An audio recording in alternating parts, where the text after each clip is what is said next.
Legal experts say a federal grand jury indictment against a man who did inspection work for the city also implicates Mayor Cantrell. Meg Gatto looks at how the 25-count indictment against Randy Farrell alleges that Mayor Cantrell took gifts in exchange for helping Farrell.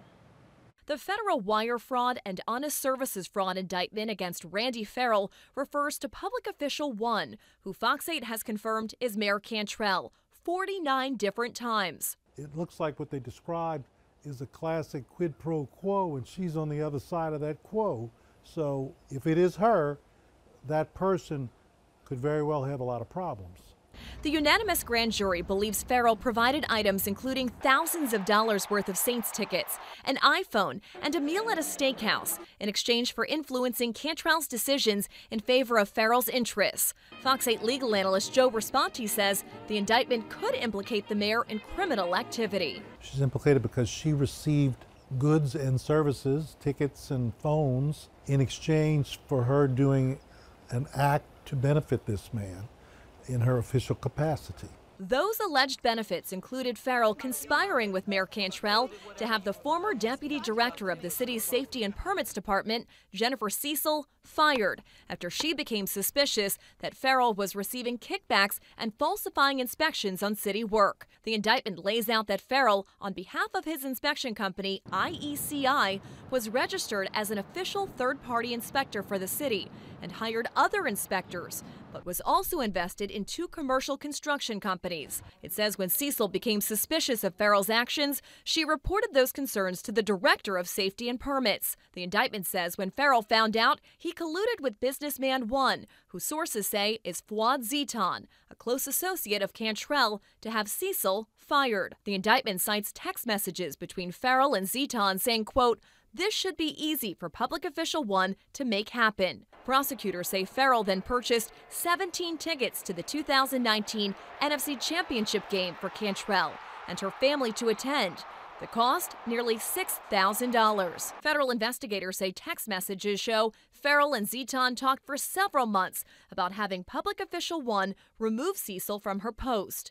In August 2019, it says the 2 went to lunch at a downtown steakhouse with Mayor Cantrell, a senior advisor, and 2 others. At that lunch, prosecutors say Farrell again pressured Cantrell to remove Cecil from the job, and that Farrell paid the $830 bill for the meal. Just 4 days later, Cantrell convened a meeting of all Safety and Permits inspectors, with Farrell in attendance. Prosecutors write the mayor then instructed a supervisor at Safety and Permits to terminate Cecil's employment with the city, but the supervisor allowed Cecil to start taking vacation days.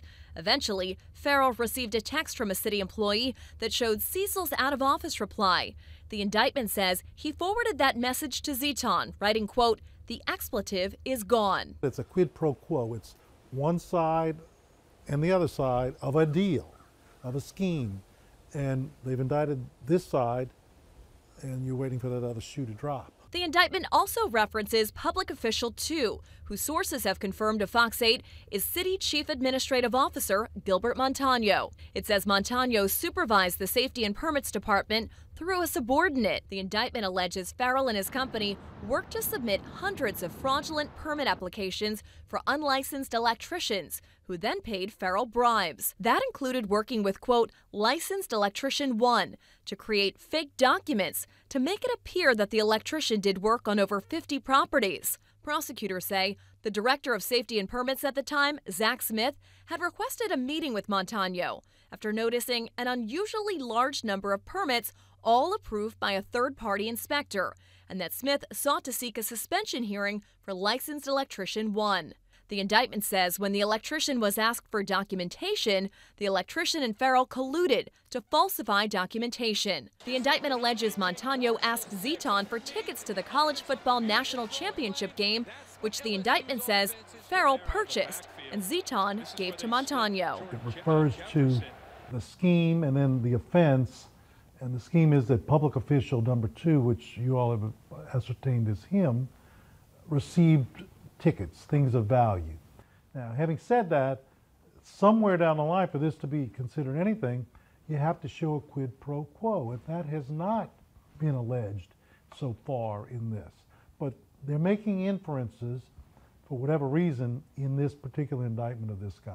It could be that he's going to get trouble down the line, or it could be that they just need him maybe for some information down the line. We questioned Montano about if he had ever received tickets. He said this: "Tickets go around this city all the time. I get tickets all the time, but it doesn't mean I sell my integrity or reputation. That's the most discouraging part of this." Montano says the FBI has never questioned him, and he said he's never received tickets from Farrell. When asked about receiving tickets from Zeton, Montano says he had no idea. Back in April, Zeton pleaded guilty to federal charges of conspiracy to commit wire fraud. His sentencing has been pushed to next February, which Responti believes could be a sign that he's now cooperating with federal investigators. We reached out to Zeton's attorney, who had no comment. Mayor Cantrell's attorney, Eddie Castaigne, also had no comment, and Randy Farrell's attorney responded to us by saying, in part, Mr. Farrell provided documentations of his payment for a birthday luncheon for the cooperating witness, businessman number 1, and his 2 nephews, at which public official number 1 was an invited guest of the businessman. And then it went on to say that the indictment sensationalizes statements taken out of context, primarily made by the cooperating witness, businessman number 1, who was a fundraiser and supporter of public official number 1, and unfortunately who had access to Mr. Farrell's credit card. Mr. Farrell and IECI deny the allegations in the government's indictment and look forward to defending themselves in court.